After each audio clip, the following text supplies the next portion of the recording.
Good morning brothers and sisters ko po kay Inang Kalikasan. So mga kapatid, ito po ang ating produkto na EcoBricks na merong 700 grams of plastic waste ang content ng bawat isa. Ito naman po mga kapatid ay ang ating EcoBlocks na mayroong 1.5 kilos of plastic waste ang bawat isa. So mga kapatid, paano po ba natin yan ginawa? Ano po ba ang ating mga investment in terms of equipments mga kapatid? So ngayon po mga kapatid, ipapakita ko po sa inyo. Mga kapatid, ito po ang tinatawag na shredder at the same time crusher.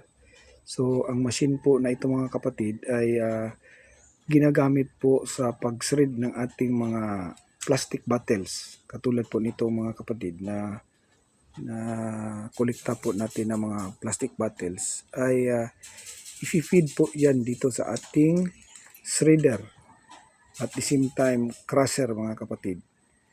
Kasi po yung melted plastic na po ay dito rin po natin kinakrush. So ito yung pinakaunang dapat na kailangan na machine mga kapatid. So mayroon itong 5 horsepower po na electric motor na single phase. So ang pangalawang importanteng machine po mga kapatid ay itong melting machine.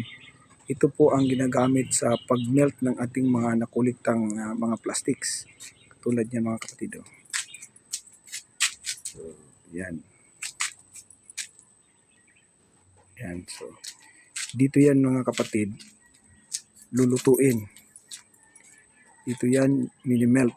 So ito yung pangalawang importanteng equipments para sa pag-produce po ng ating EcoBricks at saka EcoBlocks.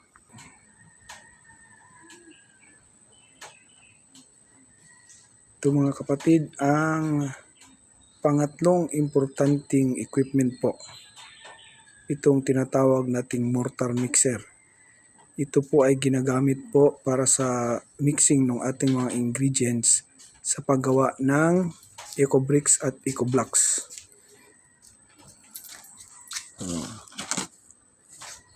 Ito yan mga kapatid.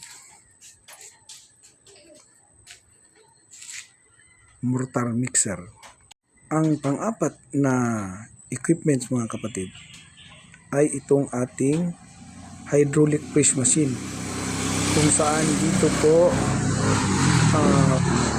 minomold ang ating EcoBricks at EcoBlocks. So ito yung molder ng EcoBlocks kung saan ipipress dyan sa itong ating hydraulic press machine. So yan ang hydraulic press machine.